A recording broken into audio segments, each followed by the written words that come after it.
गोद में नबियों का सुल्तान बड़ा प्यारा है। ऐ हलीमा।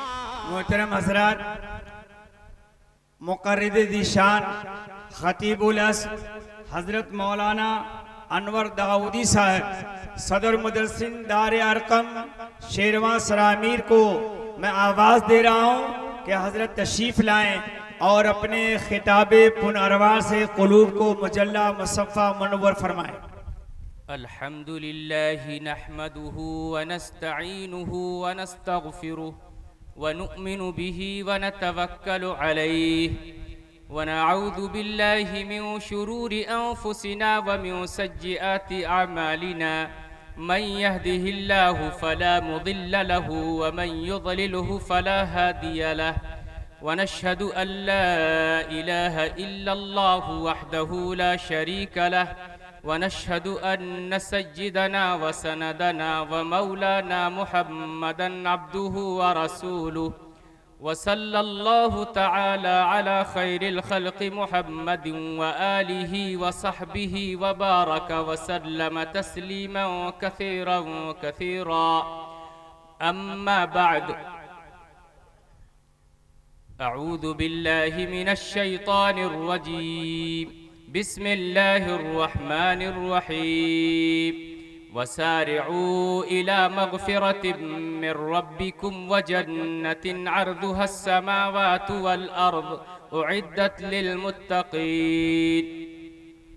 वअन अब्दुल्लाह इब्न अम्र रज़ियल्लाहु अन्हुमा क़ाल क़ाल अन्नबिय्यु सल्लल्लाहु अलैहि वसल्लम अर्बउन इज़ा कुन्न फ़ीका फला अलैका मा फ़ातका मिनद दुनिया हिफ़्ज़ु अमानतिन व सिद्क़ु हदीसिन व हुस्नु खलीक़तिन व इफ़्फ़तुन फ़ी तुअमतिन। हज़रात उलमाए किराम, मुंतज़िमीन इजलास, गांव और इलाके से तशरीफ़ लाने वाले दोस्तों, बड़ों और अज़ीज़ तलबा, काफ़ी देर से आप हजरात यहाँ पंडाल में बैठे हुए हैं और उलमाए किराम की तकरीरों को समाअत फरमा रहे हैं। इस मुख्तसर वक्त में कुछ अहम बातें आपके सामने अर्ज़ करनी है। फैज़ुल कुरान का ये सालाना जलसे दस्तारबंदी है और इस मदरसे के फाउंडर, इस मदरसे के प्रबंधक हाफिज मंसूर साहब ने एक खूबसूरत इंतज़ाम किया है और अभी खुतबा इस्तक़बालिया में इन्होंने चंद चीज़ों की तरफ बहुत भावुक अंदाज में आपसे गुजारिश किया और अपील किया है। अल्लाह ताला से दुआ है कि अल्लाह ताला इनकी दर्दमंदी को, इनकी ख्वाहिश को और इलाके के एतबार से इस ज़रूरत को पूरा फरमाए। आमीन। मेरे दोस्तों, ये दुनिया एक मशीन बन चुकी है। हर आदमी मशीन की तरह दौड़ भाग रहा है और दुनिया की हवस, दुनिया कमाने की फिक्र बहुत ज़्यादा ज़हन व दिमाग पर हावी हो गई है, गालिब हो गई है। मैं आज आपके सामने कुछ चीज़ें ऐसी रखूँगा कि जिसके बारे में हमारे पैगंबर मोहम्मद सल्लल्लाहु अलैहि वसल्लम ने फरमाया है कि अगर ये चीज़ें हर शख्स अपने अंदर पैदा कर ले तो उसे बहुत ज़्यादा टेंशन लेने की ज़रूरत नहीं है। उसे रुपया नहीं मिलता, उसे पैसा नहीं मिलता, दुनिया की हर चीज़ उससे छूट गई, तब भी वो ये समझे कि मुझे बहुत कुछ मिला है। उसकी दुनिया भी सक्सेसफुल होगी और आखिरत में, क़यामत में भी अल्लाह ताला के वो बहुत करीब होगा। आइए वो चंद बातें मैं आपके सामने अर्ज़ करता हूँ लेकिन मेरे दोस्तों, वो बातें आपके सामने अर्ज करूं उससे पहले आइए हम तय करें और ये तहैया करें, ये ठाने कि जो कुछ बातें और 4 बातें मैं आपके सामने अर्ज करूंगा, हम उसे सुनने के बाद इंशाअल्लाह अपनी जिंदगी की आखिरी सांस तक उस पर अमल करने का प्रयास करेंगे और कोशिश करेंगे।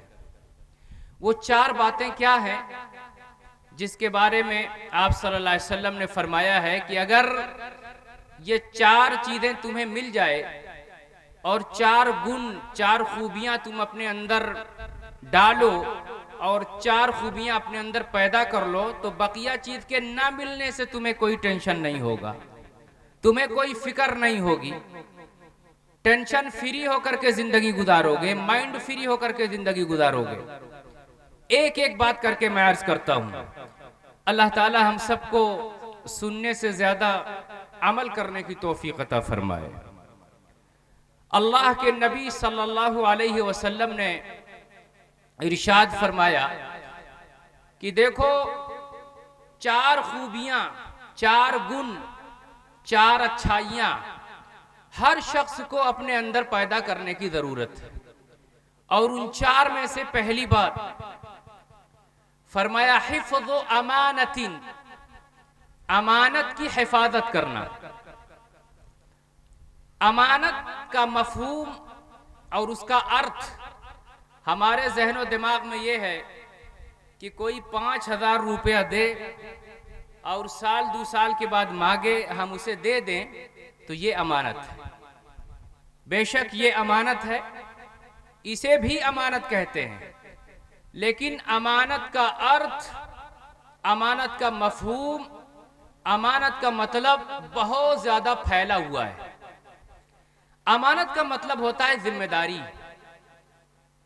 अमानत का मतलब होता है कि जिस चीज का हमें जिम्मेदार बनाया गया है, जिस चीज के हम निगरां हैं, हम उसकी मुकम्मल हिफाजत करें, उसमें जरा भी खुर्द बुर्द ना करें और उस अमानत को जिस तरह से हमारे पास आई है उसी तरह रिटर्न करें। जैसे गांव का प्रधान, उसे गांव वालों ने चुना, अब वो पूरा गांव उसकी अमानत है। विकास के जितने काम होंगे, सरकार की तरफ से जितने बजट पास हो रहे हैं गांव के विकास के लिए, सही सही तरह उसे इस्तेमाल करना और उन पैसों का गांव की विकास पर लगाना, तरक्की पर लगाना, ये अमानत है। हाफिज मंसूर साहब मदरसा चला रहे हैं, यहाँ टीचर्स हैं, जो बच्चे यहाँ पढ़ रहे हैं, ये सारे बच्चे अमानत हैं कि उन्हें अच्छी शिक्षा दी जाए, अच्छा संस्कार दिया जाए, अच्छा शहरी बनाया जाए। इसी तरीके से इस जिम्मेदारी को आप बढ़ाइए। हमारे जिला का एक डीएम है, हमारे सूबा का एक सीएम है, हमारे देश का एक पीएम है। जैसे जैसे आप आगे बढ़ेंगे जिम्मेदारियां बढ़ती जाएंगी और सबकी अपनी अपनी जिम्मेदारियां हैं और ये सब की सब अमानत है।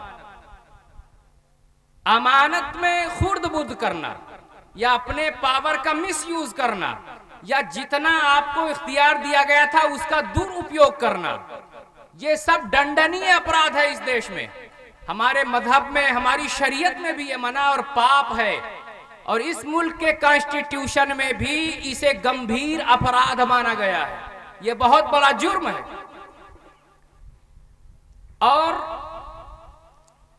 ये पूरी जिंदगी अल्लाह की अमानत है। ये पूरा टाइम, हमारी पूरी बॉडी का एक एक पार्ट, ये अल्लाह की अमानत है। इसीलिए इस्लाम धर्म में, इस्लाम मजहब में अगर कोई चाहे कि अपना एक हाथ काट दे, अपनी जबान काट दे, गोली से अपने आप को शूट कर ले या जहर खाकर सुसाइड कर ले, तो उसके लिए अलाउड नहीं है। क्यों? इसलिए कि ये जिंदगी तुम्हारी नहीं है, ये हाथ, ये पांव, ये जबान तुम्हारा नहीं है। तुम इसके मालिक नहीं हो। ये पूरा जीवन और पूरी बॉडी का एक एक अंग ये अल्लाह का है। वो जब चाहेगा हम पर मौत तारी करेगा और मौत आएगी, हम जाएंगे। हम अपने से गोलियां शूट करके अपनी जिंदगी को एंड नहीं कर सकते। ये भी अमानत है। आप बाप हैं, आपके पास बेटे हैं, आपके पास बेटियां हैं। वो बच्चे, वो बच्चियां भी आपकी अमानत में हैं। आप उनको क्या सिखा रहे हो, आप उन्हें क्या पढ़ा रहे हैं, आप किस तरह की शिक्षा दे रहे हैं, किस तरह का संस्कार दे रहे हैं। आपकी अमानत के बारे में अल्लाह पूछेगा कि मैंने तुम्हें बेटा दिया था, बेटी दिया था, तुमने उनका कितना हक अदा किया। अभी आज ऐलान हो जाए कि अमारी में मशीन छापने वाली, नोट छापने वाली मशीन भेज रहे हैं। सब लोग 5500 की नोट छापो और खाली 12 घंटा मान्य है। 12 घंटा में जो जितनी नोट छाप ले वो सब नोट मानी जाएगी। कोई सोएगा? सब लोग छापना शुरू करेंगे। पूरे पुरानी थर्मस में चाय भर के, नींद आएगी, जल्दी छपाओ, 12 घंटा बचा है, 1 घंटा बचा है। अल्लाह ने नेकियां छापने की मशीन हमारे बदनों में फिट कर दिया। ये हाथ नेकी छापने की मशीन है, ये जबान नेकी छापने की मशीन है, ये दिल, ये दिमाग, ये सोच, ये कान, सब नेकी छापने की मशीन है।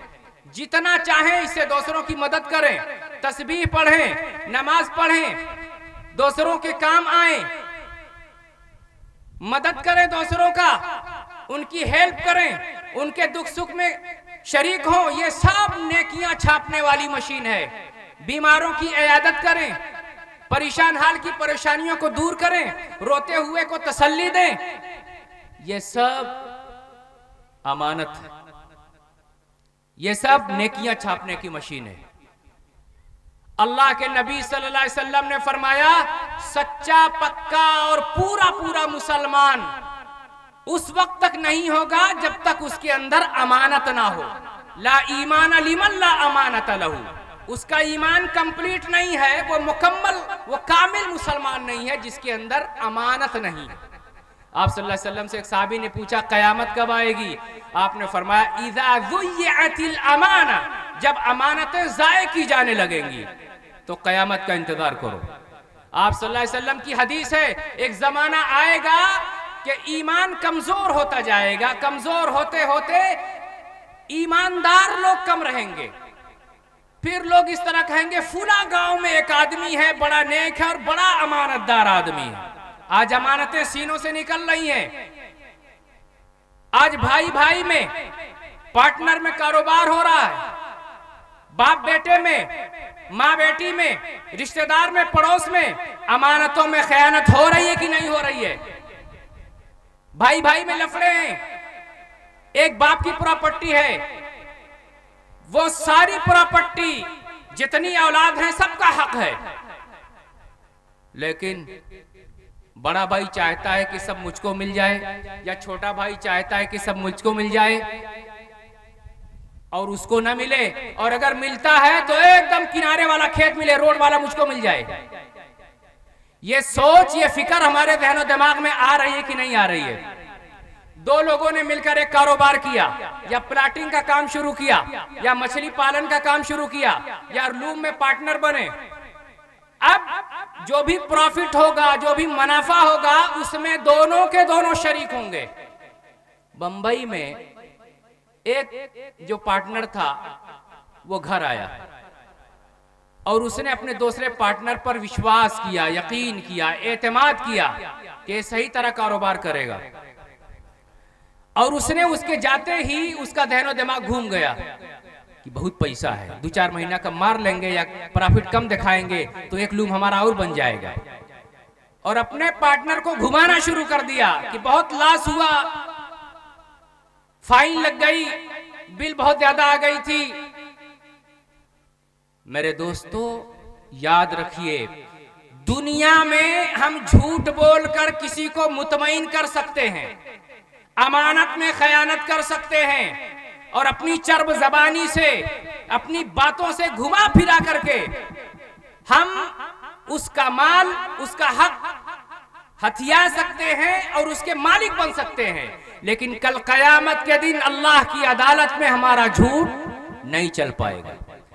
अमानत खुद खड़ी होगी और जिसका हक मारा है वो खुद अल्लाह के सामने आएगा, कहेगा इसने दुनिया में मेरा हक मारा था, मैंने इसके साथ पार्टनरी में कारोबार किया था और इसने मुझे धोखा दिया। भाई खड़ा होगा, बहन खड़ी होगी, अल्लाह कहेगा अद्दिल अमाना, इसकी अमानत अदा कर। वो कहेंगे अल्लाह मिन आइन कद ज़हबत दुनिया, दुनिया तो खत्म हो गई, हम सब माल दौलत पीछे छोड़ आए, हम यहां कहां से वापस करेंगे। अल्लाह कहेगा वापस कर।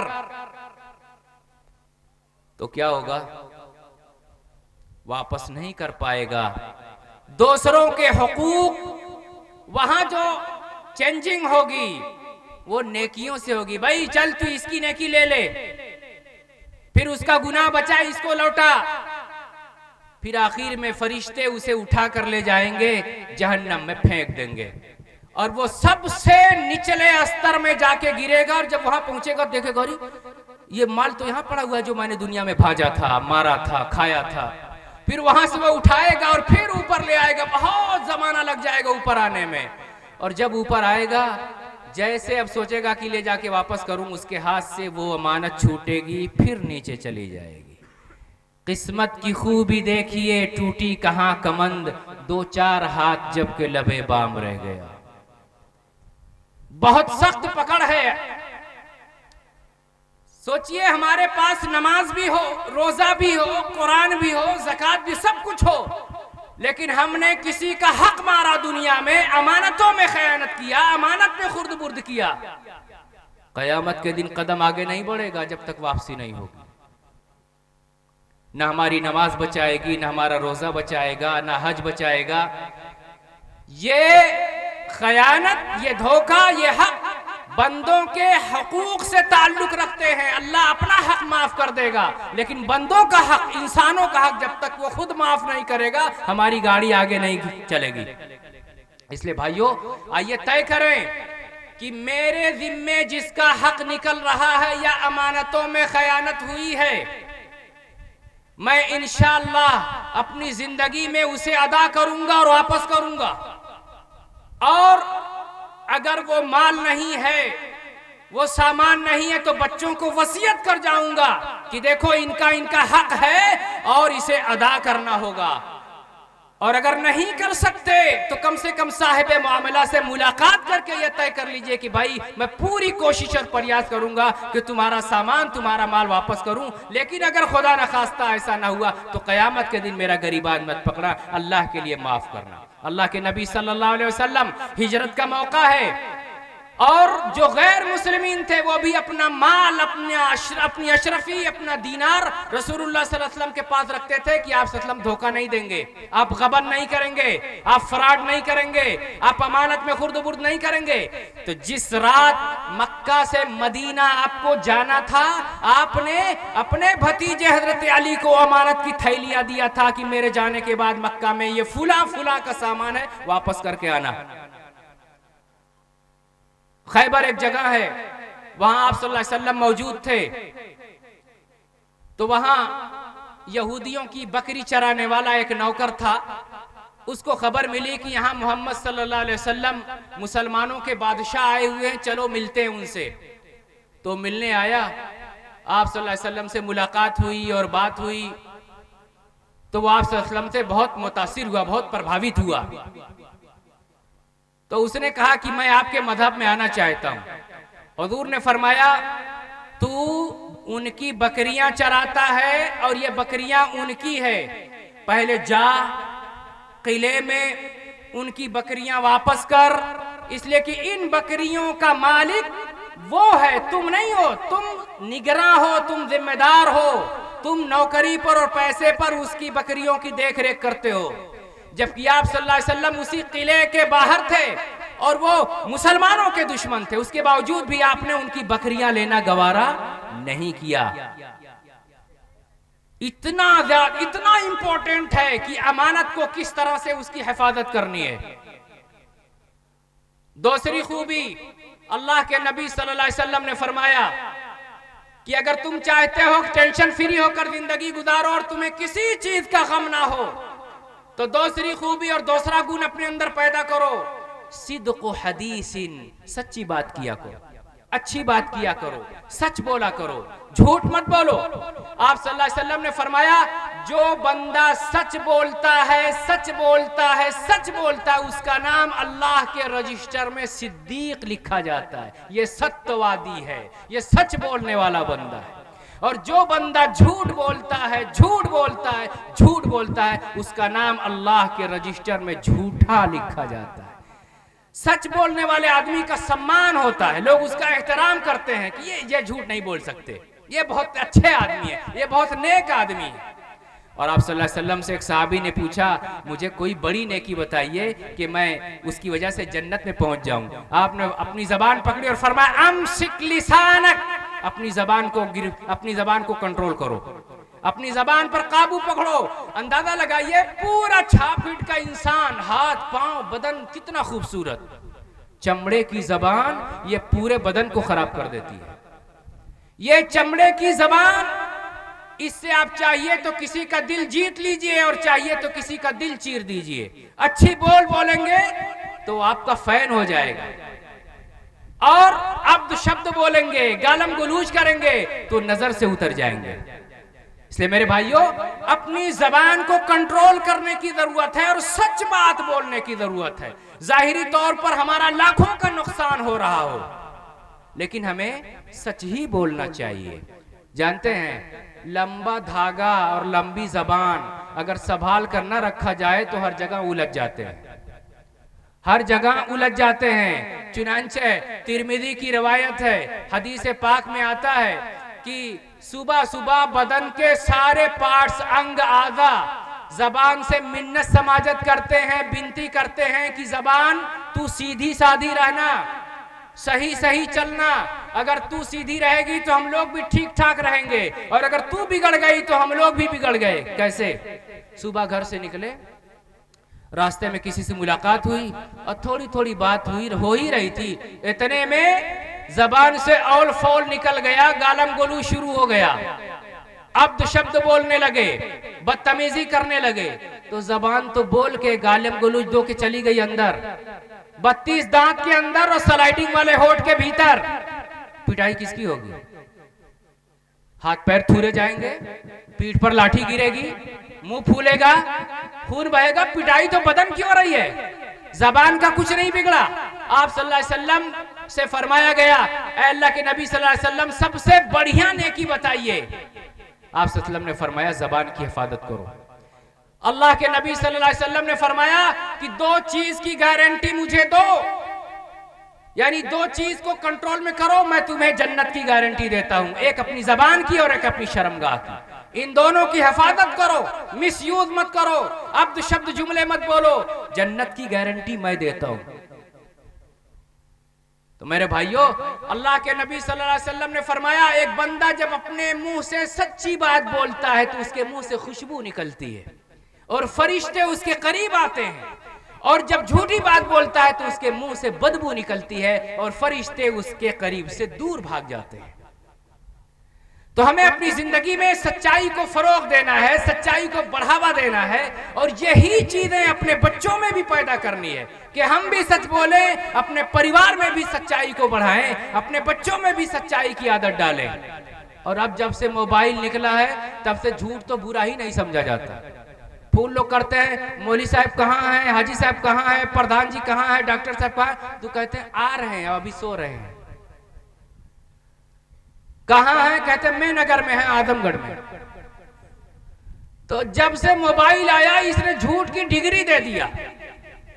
इसलिए हमें अपनी जबान को काबू में रखना है, सच्चाई पर चलना है। हमें लाखों का नुकसान हो रहा हो लेकिन उसके बावजूद भी हमें सच पर चलना है। अल्लाह के नबी सल्लल्लाहु अलैहि वसल्लम ने फरमाया कि जो सच बोलता है वो सच्चाई उसे जन्नत की तरफ ले जाती है, और जो झूठ बोलता है वो झूठ उसे जहन्नम की तरफ ले जाता है।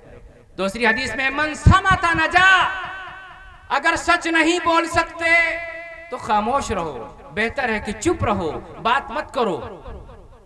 दूसरी खूबी, मैंने पहली खूबी बताया अमानत की हिफाजत करिए, और दूसरी खूबी अल्लाह के नबी ने फरमाया अपने अंदर ये पैदा करो कि हमेशा सच बोलने की ठान लो। अगर सच बोलने की आदत पड़ गई तो घरों में बरकत, जबान में बरकत, उम्र में बरकत, हर जगह खैर और बरकत होगी और इसका फायदा आप देखेंगे। और तीसरी खूबी जो हमें अपनी जिंदगी में और हमें शबो रोज में डालनी है, अपने अंदर लानी है, वो ये कि हुस्नो खलीकतिन, अपना अच्छा अखलाक बनाना है। व्यवहार अच्छा होना चाहिए। अखलाक कहते हैं, हम लोग खाली जानते हैं अखलाक किसी से मिले तो हंस दे, थोड़ा झुक करके हाथ खूब हिला ले, ये भी है, लेकिन ये अखलाक का पूरा अर्थ नहीं है। अखलाक की मीनिंग जब आप देखेंगे डिक्शनरी में तो बहुत ज्यादा मिलेगी। अखलाक के अंदर आता है दूसरों के प्रतीक हमारे दिलों में सम्मान हो, किसी मजबूर के लिए हम खड़े हो गए, सहायता हो, हमारे अंदर अच्छा भाव हो, व्यवहार हो, और किसी के मुश्किलात में हम खड़े हों, सिला रहमी हो, रिश्ता नाता मजबूती के साथ जुड़ा हो, ये सब अखलाक के अंदर शामिल है। अखलाक अच्छा होगा तो अफराद बढ़ेंगे, अल्लाह की निगाह में हम अच्छे हो जाएंगे, और जब अल्लाह की निगाह में अच्छे होंगे तो अल्लाह ताला दुनिया वालों को हमारे साथ जोड़ेगा, और जब हम अल्लाह की निगाह में बुरे होंगे तो अल्लाह ताला दुनिया वालों को हमसे तोड़ देगा, और धीरे धीरे हमारे दोस्त साथी यहाँ तक कि घर वाले भी अलग हो जाएंगे, हम तन्हा रहेंगे। आमाल नामे में सबसे मजबूत नेकी जो निकलेगी वो अखलाक निकलेगी। आप सल्लल्लाहु अलैहि वसल्लम ने फरमाया बुइस्तु लिउतम्मिमा मकारिमल अखलाक, मैं दुनिया में इसलिए आया ताकि अखलाक की तकमील करूं। अखलाक में, अच्छे स्वभाव में, दूसरों के प्रति सम्मान में, प्यार में, मोहब्बत में, आदर में, बूढ़ों को, मजबूरों को, गरीबों को, बेकसों को, परेशान हालों के लिए हर वक्त खड़े रहने में, हमारी जो एनर्जी है, हमारा जो वक्त है अगर खर्च होता है और हम टाइम देते हैं तो कहते हैं वो आदमी बहुत नेक और बहुत भला आदमी। और ये अखलाक हर एक के साथ अच्छा होना चाहिए, चाहे वो हमारे घर वाले हों, चाहे पड़ोसी हों, रिश्तेदार हों, चाहे हमारे मजहब से रिलेटेड ना हो, चाहे हमारी कम्युनिटी के लोग ना हो, चाहे दूसरे रिलीजन से ताल्लुक रखने वाले हों, चाहे गैर मुस्लिम हो, चाहे हिंदू भाई हो, सबके साथ हमारा अखलाक बहुत अच्छा और सम्मानजनक होना चाहिए। आप सल्लल्लाहु अलैहि वसल्लम बैठे हुए थे, गैर मुस्लिमों का एक सरदार आपसे मिलने आया, तो आप सल्लल्लाहु अलैहि वसल्लम ने अपनी बीवी से कहा देखो ये जो आदमी आया है ये इसकी नीयत ठीक नहीं है, ये बुरा आदमी लग रहा है, बुरे इरादे से आ रहा है, लेकिन जब आपके पास आया तो हुजूर सल्लल्लाहु अलैहि वसल्लम उसके सम्मान में खड़े हो गए, उससे मिले, अच्छे से बात की, और जब वो चला गया तो आपकी बीवी ने कहा आप तो ऐसे ही से कह रहे थे, तो हुजूर ने फरमाया भी उसके अखलाक बुरे हैं तो मैं अपना अखलाक थोड़ा खराब करूंगा। किसी का अखलाक गिरा हो, बुरा हो तो वो जाने, मेरा अखलाक अच्छा होना चाहिए। उसकी जबान गंदी है तो मैं भी अपनी जबान गंदी कर लूं, गाली दे करके, बुरा भला कह करके, तो ये उचित नहीं है और किसी भी तरह दुरुस्त नहीं है। इसलिए हमें अपने अखलाक पर, और खास तौर से हमारे अखलाक का सबसे ज्यादा जिस पर असर होना चाहिए और जिसके लिए सम्मान होना चाहिए वो हमारे माँ और बाप हैं। उन्होंने हमें पैदा किया, बड़ी मुश्किल से और बड़े बड़े कठिन मराहिल से हमारी तरबियत की, हमारा पालन पोषण किया, और फिर हम यहाँ तक पहुँचे। अब वो बूढ़े हो गए, अब हमें सहारा बनना चाहिए था उनकी लाठी का, और हमने उनका इस बुढ़ापे में ख्याल नहीं किया, सम्मान नहीं किया, तो उनके दिल पर बहुत अच्छी अच्छा नहीं गुजरता और बहुत आंखों में दर्द छलकता है, दिलों में दर्द पैदा होता है। वो भले से ना रोए लेकिन तन्हाई में उनकी आंखें रोती हैं, आंसू बहता है, उन्हें बड़ा दर्द होता है। इसलिए मेरे नौजवानों, मेरे भाइयों, माँ बाप जिंदा हैं तो ये सौभाग्य है आपका कि माँ बाप जिंदा हैं और उनकी खिदमत आपको करनी है और उनकी खिदमत करके हमें जन्नत में जाना है और अपने अल्लाह को और मौला को राजी करना है।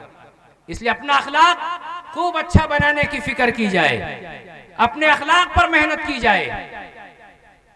आखिरी बात, चौथी खूबी अल्लाह के नबी सल्लल्लाहु अलैहि वसल्लम ने जो फरमाई, इफ़्फ़तुन फी तुअमतिन, अपना खाना हलाल करो, रोजगार हलाल करो, अपनी कमाई हलाल करो और पाकीज़ा करो। कुरान करीम में हलाल रोजगार, पाकीज़ा खाने के लिए बहुत सारी आयतें ऐसी हैं जिसमें अल्लाह ताला कहते हैं, ऐ लोगों, उन चीजों को खाओ जमीन में जो अल्लाह ताला ने तुम्हारे लिए हलाल बनाया और पाकीज़ा बनाया। एक उदाहरण से मेरी बात समझिए। आपके पास 2 चक्का बाइक होगी, 4 चक्का गाड़ी होगी। कंपनी ने बताया कि ये गाड़ी डीजल वाली है, ये गाड़ी पेट्रोल वाली है। आप कभी पेट्रोल और डीजल डलवाने में गलती नहीं करते। पहले पढ़ते हैं पेट्रोल किस पर लिखा और डीजल किस पर लिखा। उसी टंकी के पास खड़े होते हैं और गाड़ी में कहते हैं इतने का तेल डालो। क्यों? आपको पता है अगर हमने पेट्रोल गाड़ी में डीजल डलवा दिया या डीजल गाड़ी में पेट्रोल डलवा दिया तो उसका इंजन खराब हो जाएगा, एवरेज कम हो जाएगा, नुकसान उठाना पड़ेगा। तो वो जो कंपनी ने कहा हम उसको फॉलो कर रहे हैं और उसी के मुताबिक हम अपनी गाड़ी की खुराक का इंतजाम कर रहे हैं कि इंजन खराब ना हो जाए। तो अल्लाह जिसने इस संसार को बनाया, इस पूरी दुनिया को बनाया, जो खूब समझता है कि सही क्या और गलत क्या है, उसी ने हमें बनाया। तो उसने ये कहा कि तुम्हारे लिए ये खाना हलाल है और ये खाना हराम है, ये सही है, ये गलत है, ये तुम्हारी बॉडी के लिए भी नुकसानदेह है और ये तुम्हारे दीन ईमान के लिए भी नुकसानदेह है। तो हमें अल्लाह की इन बातों को सीरियसली लेना चाहिए कि नहीं लेना चाहिए? हलाल रोजगार हमारे मजहब में फर्ज है। हलाल कमाई, हलाल रोजगी की फिक्र करना यह सबकी जिम्मेदारी है। और हदीस पाक में आता है कि अगर किसी ने हलाल रोजी के बजाय हराम खाना से अपना पेट भरा तो वो खाना नहीं है, वो आग है, आग जो उसके पेट में जा रही है, जो उसके दीन ईमान को, अमाल को, नमाज को, सदका खैरात को जलाएगी। हमें पता नहीं चलता लेकिन वो धीरे धीरे धीरे धीरे हमारे जहन और दिमाग से, हमारे घरों से बरकतों को निकाल रही है। इसलिए मेरे भाइयों, दाल रोटी खाएं, चटनी रोटी खाएं, लेकिन पसीने की कमाई, मेहनत की कमाई, किसी का मार कर नहीं, किसी का हक दबा करके नहीं, भाई भतीजे का, पड़ोसी का हक मार कर नहीं, अमानत में खयानत करके नहीं, बेईमानी शैतानी करके नहीं। दुनिया की जिंदगी 4 दिन की है, कट जाएगी, लेकिन जिस जिंदगी में, जिस दुनिया में हमें जाना है आने वाले दिनों में, वो नहीं कटने वाली है। वो बड़ी मुश्किल घड़ी होगी और बड़ा मुश्किल वक्त होगा। हर चीज का सवाल अल्लाह ताला एक बार करेंगे और माल का सवाल 2 बार किया जाएगा। कहां से कमाया और कहां खत्म किया, कैसे खर्च किया। 5000 का सवाल ईडी छापा मार दे तो पसीना छूट जाता है कि कैसे 5000 का हिसाब देंगे, ये फाइल, वो फाइल, ये सीए करो, वो वकील करो। और अल्लाह ताला जब पूरी जिंदगी की खतौनी मांगेंगे कि ये जो कमाया कहां से कमाया और इधर जो खर्च किया उसको लाओ, लेखा जोखा दिखाओ, कोई दे पाएगा? इसलिए हमें पाकीज़ा रिज़्क़ का, हलाल रोजगार का इंतजाम करना चाहिए और उसी की फिक्र करनी चाहिए अगर किसी के साथ हमारा लेन देन है और गड़बड़ है, निकलना तो तय करके उठिए यहाँ से कि इंशाअल्लाह जाने के बाद एक एक बंदे का एक एक पाई का हिसाब चुकता कर दिया जाएगा। और जब सही तहैया करेंगे और मजबूत इरादा करेंगे तो अल्लाह की मदद शामिल होती है। और ये बात अपने बच्चों में भी डालिए कि बेटा ये हमारे लिए जायज नहीं है, आम का सीजन आ रहा है, आपके पास आम का बाग नहीं है और आपका बेटा एक झोला आम लेके आता है। टर्निंग पॉइंट यही है कि उसी वक्त आप उससे पूछें कि बेटा मैंने तुम्हें पैसे नहीं दिए थे आम के लिए, हमारे पास बाग नहीं था, ये आम कहां से लाए। वहीं अगर आपने पूछा और उसको कहा कि ये तुम्हारे लिए जायज नहीं है, जाओ वापस करके आओ, या ये पैसा लो, जाके बोलो कि चाचा भाई साहब गलती हो गई थी, अब हम दोबारा नहीं लेंगे, ये इसका पैसा ले लो। तो यही वो फाउंडेशन है, यही वो बुनियाद है जो आपने अपने बच्चों के सही तरबियत के लिए फिक्र किया। और अगर मुस्कुरा के कहा अरे बाप रे बाप तो बहुत बढ़िया आम लाए, कल एक झोला और लाओ अचार बनेगा, तब तो भैंसिया गई पानी में, कुल खराब हो गया। और फिर वही बच्चा धीरे धीरे जब बड़ा होगा तो अब्बा के जेब से पैसा मारेगा और अम्मा के कबाड़ से जेवर मारेगा। फिर वो आदमी परेशान होकर मौली साहब के पास जाएगा, मौली साहब बहुत खराब हो गया, एको बात नहीं सा, ऐसी तबीज दे कि एकदम सीधा हो जाए। मौली साहब क्या करेंगे? जिस वक्त बुनियाद रखनी थी, जिस वक्त तरबियत करनी थी और जिस वक्त रोकना और टोकना था, उस वक्त तो हमने मुस्कुरा कर कहा कि एक झोला और लाना। हमारे पास मछली का पोखरा नहीं था और हमने मछली के पैसे नहीं दिए और शाम को खाने पर मछली बनी हुई है, तो हमारा वाजिबी सवाल यह होना चाहिए था बीवी से, मछली कहां से आई? वो बेटा लाया था, किसके पोखरे से मारे? हो सकता हो वो फुलाने भैया का पोखरा हो और उन्होंने मछली का वहां पालन किया था, मछली पाली जा रही थी। ये मछली तुम्हारे लिए हलाल नहीं थी, यही पाकीज़ा खाना तुम्हारे लिए नहीं था। इसकी फिक्र कौन करेगा? इसलिए मेरे भाइयों हमें तय करना होगा, बहैसियत मुसलमान, बहैसियत कुरान को मानने वाले, अल्लाह और उसके रसूल पर कयामत पर ईमान लाने वाले, हमारी मौलिक, हमारी नैतिकता, हमारी ये जिम्मेदारी बनती है कि जो बात अल्लाह के नबी करीम सल्लल्लाहु अलैहि वसल्लम ने फरमाई है, हम मुकम्मल सम्मान के साथ, पासदारी के साथ, जिम्मेदारी के साथ उन बातों को अपनी जिंदगी में, अपने अमल में शामिल करने की कोशिश करें। जब हम अमल करेंगे, जब हम काम करेंगे तो अल्लाह की मदद शामिल हाल होगी। आज रोना रोया जाता है कि मुसलमान बड़ा परेशान है।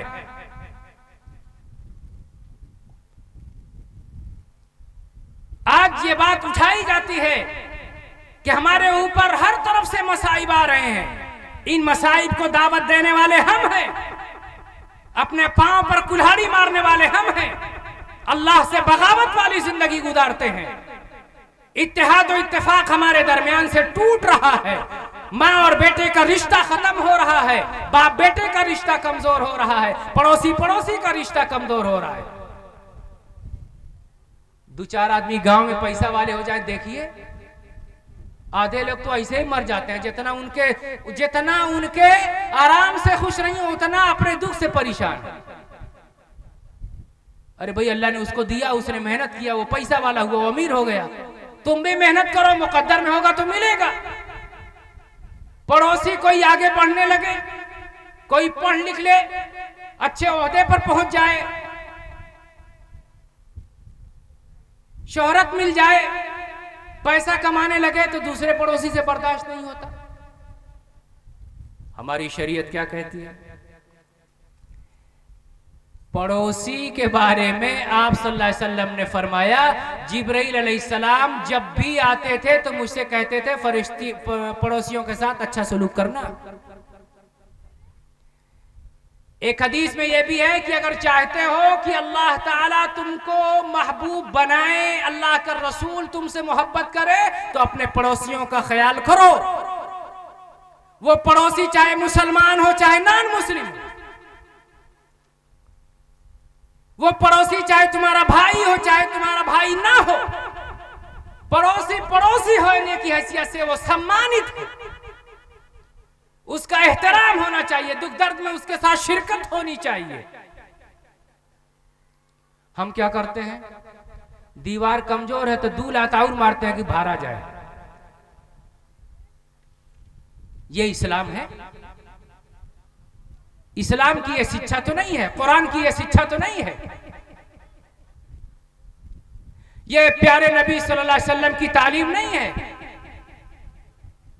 इसलिए मैंने 4 बातें आपके सामने अर्ज किया। पहली बात, हमें अमानत में खयानत नहीं करनी है और जो जिम्मेदारी हमें दी जाए, जो काम दिया जाए, जो ओहदा हमें मिल रहा है, जो ताकत हमें मिल रही है, हम उसका दुरुपयोग ना करें, मिसयूज ना करें। और दूसरी बात, सच्चाई को बढ़ावा दें, झूठ से बचें। और तीसरी बात, अपना अखलाक अच्छा करें, अपने काम अच्छे करें, अच्छे कार्य से लोगों का दिल जीतने की कोशिश करें। और चौथी बात, अपना खाना हलाल करें, अपनी कमाई हलाल करें, अपने पैसे हलाल करें और अपने बच्चों को भी हलाल कमाने पर, हलाल खाने पर तंबीह करते रहें, तरबियत करते रहें, उन्हें बताते और सिखाते रहें। तो इंशाअल्लाह आने वाले दिनों में हम एक बेहतरीन मुआशरा का हिस्सा होंगे और लोग प्रभावित होंगे, मुतासिर होंगे और हम एक अच्छा माहौल बना सकते हैं, अच्छे दोस्त बना सकते हैं, प्यार मोहब्बत को बढ़ावा दे सकते हैं, नफरतों को ख़त्म कर सकते हैं। मैं शुक्रगुजार हूँ जनाब हाफिज मंसूर साहब को, जिन्होंने आज के इस प्रोग्राम में मुझे दावत दी, और आप लोगों का भी शुक्रगुजार हूँ कि आपने मेरी बातों को बहुत शांति के साथ सुना। अलबत्ता अपील ये ज़रूरी करना चाहता हूँ, पहली बार आपके इलाके में आया हूँ, इस स्कूल को, मदरसे को बढ़ाने की ज़रूरत है। अपने हिस्से का चिराग डालिए, जो भी हो सकता हो अपनी हैसियत से बढ़ करके ताउन कीजिए, ताकि बच्चियों का, महिलाओं की तालीम का एक बेहतरीन ये सेंटर कायम हो सके और दूर जाना ना पड़े और बच्चियों को शुरू में ही 5-6 तक पढ़ करके घर की 4 दीवारी में कैद ना होना पड़े, पढ़ाई का रिश्ता टूटने ना पाए। हमें चाहिए कि हम ज़्यादा से ज़्यादा सपोर्ट करें और ताउन करें। इंशाअल्लाह इसके मुकाबले में अल्लाह ताला क़यामत में जो आपको अजर देंगे वो आपकी सोच, आपकी हैसियत से बहुत ज़्यादा होगी। अल्लाह ताला मुझे भी और आपको भी कहने और सुनने से ज़्यादा अमल की तौफीक अता फरमाए। व आखिरु दावाना अनिल हम्दुलिल्लाहि रब्बिल आलमीन।